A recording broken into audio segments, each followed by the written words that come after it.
say about Joel tonight? Not enough, probably. Yeah, amazing. Just locked in from the get-go. Obviously, undisciplined first from us, and kind of put him under a lot of heat. And he was ready to go. He's locked in as usual, and one of the best I've seen him.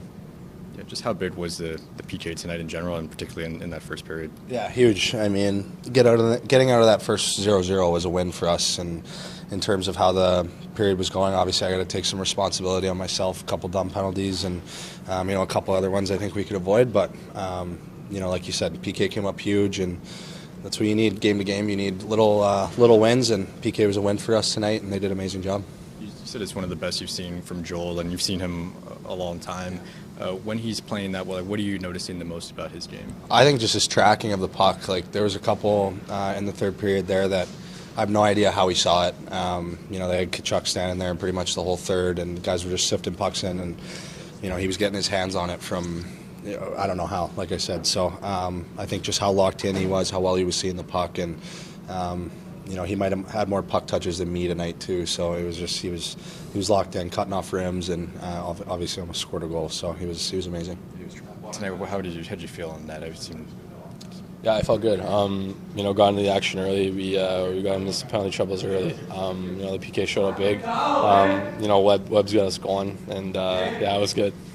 What are you gonna do with this towel? I'm gonna make it into a golf towel. So I'm gonna put a loop on it, and hopefully don't get it too dirty. Did you already know you were gonna do that? Like predetermined. Like, once I get that towel, that's what it's becoming. Yeah. Oh yeah, I knew that for sure. How long has that been? Last year, I don't know, we were watching and someone got it, and then I was like, that'd be a great idea. And then Shenner brought it up too. I think Shenner's got a couple of those towels. So, pretty cool for sure. Just on the PK, what were they doing so well in front of you, especially in the first period? I'd say make it predictable. Any east-west, we were good with our sticks and keeping it to the outside for the most part, and obviously big blocks too. Like that's half the battle. So it was a great job by us. What about Joel tonight? Can't say enough about him. He was fantastic. There was screenshots from the bench that we were like, he doesn't see it, and man, he just came over and his shoulder. He was seeing the puck at a level that was unbelievable, and our PK was unbelievable. The sacrifice by everybody, but it starts with him in nets. Yeah, just on the PK, like how much of a good PK is built off of basically hard work and sacrifice? Well, it's where it starts, right? You got to be willing. If you're going to PK, you got to be willing to block shots. I know Robert Thomas' block shot wasn't on the PK, but that's the kind of sacrifice we're looking at. And we had the one, 6 got hurt, and there's a lot of guys with ice bags. And when you have a lot of guys with ice bags, it's usually because you're a very determined group and you've played the game the right way, and we got rewarded for it. About the one Thomas laying down, guess what this? Yeah, in the 4-on-3. Yeah.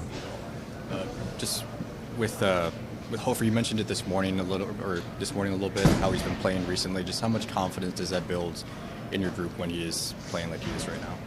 Well, when he's playing like that, I mean, the same thing as when Binner's playing like that, which happens a lot for us, is it energizes the bench. It makes us believe that we can, win any kind of game, even a game where we're being outshot 15-1. The power plays are 7 or 8-1 for them. We believe that we can win because of how good our goalies are, and Hofer was that guy tonight. Jake mentioned he didn't think his game was where he wanted it to be coming back from the injury, but tonight good to see him kind of get those on the board. Yeah, I mean, he's got a great nose for the net, and both those goals is, a guy that scores in and around the blue paint, so it was great to have that line contribute 5-on-5 like they did, and the power play goal was really good by, the Shen unit. How's Kyrou doing?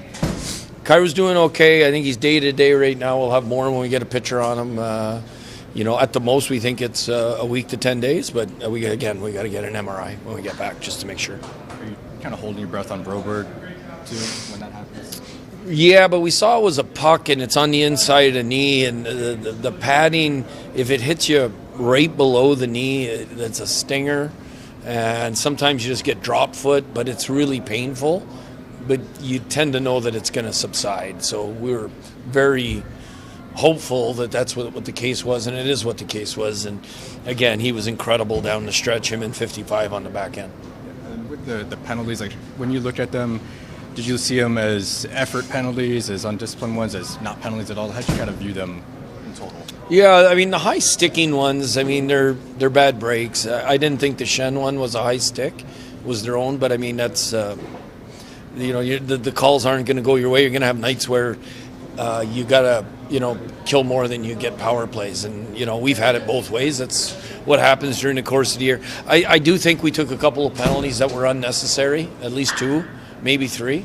But once you start killing 4 or 5 in a row, you don't have as much juice as the other team, so you end up defending a lot more, so you take more penalties. You're just waiting for Joel to score one of these days? Well, I mean, he's better than our forwards at shooting for the empty net.